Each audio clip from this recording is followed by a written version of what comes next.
I worked as a bookkeeper for 13 years.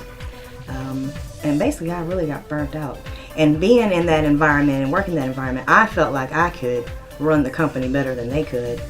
So I decided to open up my own franchise. I originally was helping a friend of mine because she opened her own franchise with Jani-King. So I worked with her, and there was discussion because she wanted to get out of it, because she had moved to Korea and stuff, and she wanted to give me the business since I was there from day one. But unfortunately, it wasn't that easy. So instead of having to go through all the proceedings and stuff to change things over, I just went ahead and opened up my own franchise. It's a good feeling to be part of Jani-King. And as far as Rich and Rhonda and Sandy, I love them all. I mean, they have supported me more than anyone could ever imagine. So I mean, it's like a family environment. So when you work for somebody else, I mean, you're kind of like, you have to be there. I have the flexibility now, which I enjoy. I mean, that was my biggest problem. Having small children, it gives me all the flexibility in the world. Not only that, I'm my own boss. So it's been a learning experience. I've learned that communication is the key to success. As long as you communicate, because when you're cleaning, you want to understand the customer's needs. Because the idea is to keep them satisfied, keep them happy. I have 17 accounts and 11 employees. It took a while to get the employees that I have. It was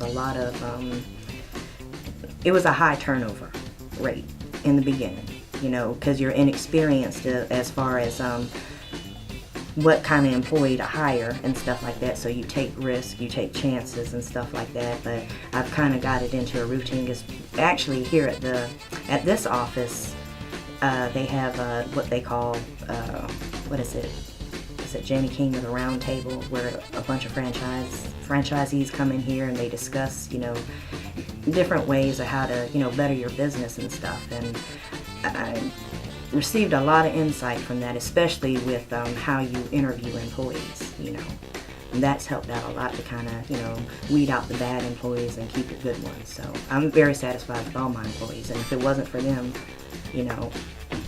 I wouldn't make it. I have accomplished one of my goals, and that was to get an employee on every one of my buildings where I would not have to work. All I would do is basically supervise and be able to go to the different offices and communicate, to find out, how the cleaning is going and stuff like that. And I have reached that goal. I no longer work any buildings as of right now. I've kind of been like real shy, I guess, and being in this type of business, you have to go out, you have to talk to your customers and stuff like that. So it's kind of helped me, I guess, open up more, getting out of my shyness. There's a couple of customers that, I have a good rapport with, and I speak to them, once or twice a week. Cheryl has been excellent. Cheryl is one of those that if you have a problem, you call, she's right there. She's followed through.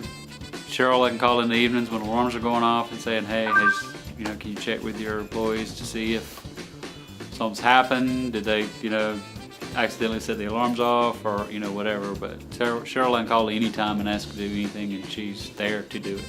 I don't know, it kind of, when you're nominated for things like this, I guess it kind of like motivates you, to do better, to do more and everything. So, I don't know, I guess you can say it's kind of like an honor.